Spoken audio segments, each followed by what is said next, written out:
Corsica, an island in the Mediterranean, has been a French territory since 1769, but its unique identity has fueled a long-standing desire for independence, with an escalation of violence in the 1970s and 80s. Just last year, French President Macron has promised a clear path towards more autonomy, but is independence really within reach? Join us as we travel to Corsica to find out. We arrive by ferry in Bastia, on the east coast of Corsica. The anti-French sentiment is obvious from the moment we set foot on land. A local taxi driver shares his frustrations on the talks between Corsica and the French government. L'action, pour l'instant, voilà, on verra, on voudrait en fait mettre en place une autonomie de gestion, comme en Sardaigne en fait. Parce que la France, elle est assez, c'est un peu un pouvoir centralisateur. Tout se décide à partir de Paris. Donc c'est pas un pays qui aime en fait donner de l'autonomie à d'autres régions. Ils aiment pas ça. To better understand the Corsican pro-independence struggle, we travel to Corte, the center of autonomous sentiment on the island.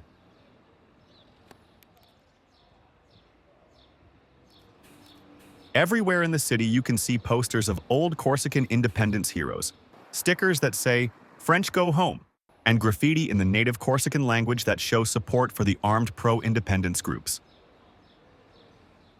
At the University of Corte, we are meeting up with Professor André Fazi, who has studied the politics on the island for over 20 years. La Corse a été dans l'ère italienne, enfin italique, pendant 800 ans. Elle a une langue qui n'est pas du tout celle de la France. Elle a des façons de vivre totalement différentes.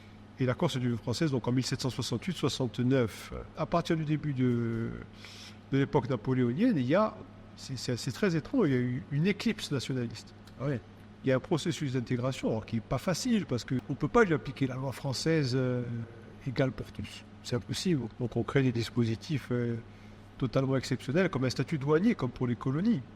Mais malgré tout, les Corses se sentent de plus en plus français, notamment parce qu'il y a des opportunités qui se créent à la fin du 19e avec les colonies. Et dans les années 50, il y a la rupture.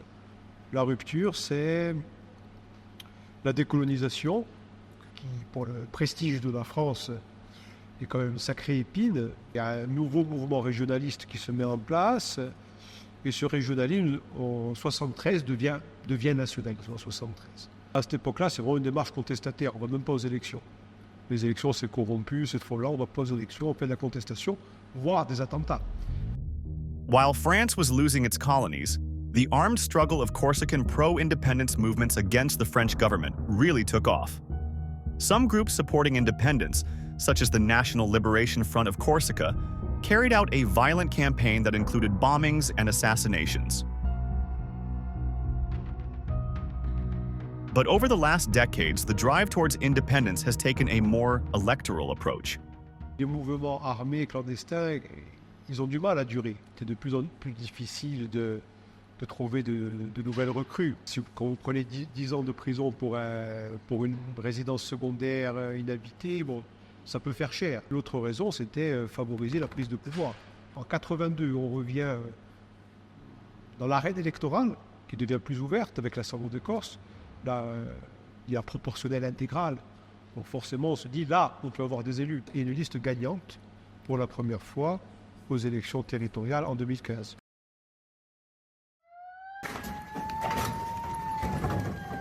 March 2022, Corsica saw large protests and riots after Ivan Colonna, a Corsican nationalist convicted of murder, was killed in prison.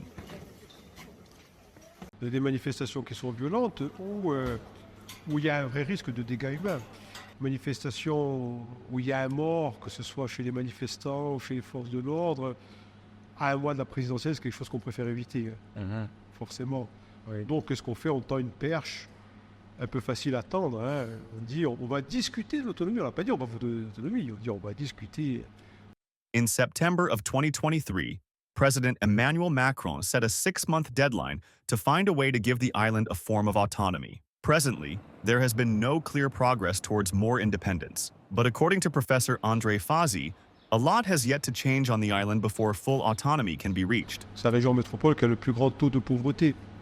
On est à 18%, la moyenne nationale ça doit être 11 ou 12%, doit être 12%, je crois. Donc, c'est beaucoup plus. Par exemple, on a aussi une économie qui se base sur des secteurs qui emploient beaucoup, mais qui emploient beaucoup à des gens peu qualifiés, peu payés, précaires. Je veux dire, il faudra beaucoup de temps pour modifier les structures économiques si on y arrive. Hein.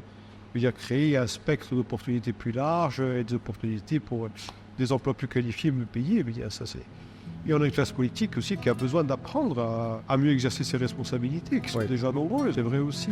It's still unclear when or even if Corsicans will gain more autonomy. But one thing is certain. A clear path towards independence feels inevitable.